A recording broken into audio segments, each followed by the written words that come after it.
Hello sa inyo mga sideline, panibagong gabi, panibagong sideline. Ngayon nga pala magpapalit tayo ng LCD ng cellphone.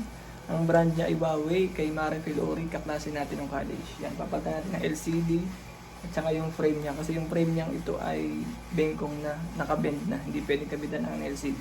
Kaya ang papalit natin LCD may kasamang frame. Simulan na natin.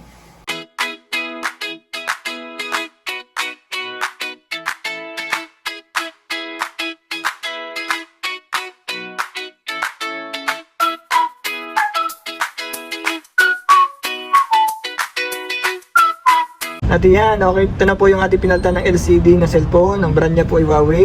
Yan, klase natin ang mayari dati, si Ma'am Maricel. Yan. Okay na siya. Na-test ko na kagabi. And yan na. Okay na. Kung interested ka magpagawa ng laptop, computer, cellphone, printer, i-message mo na ako para may schedule natin ang paggagawa. Thank you, bye-bye!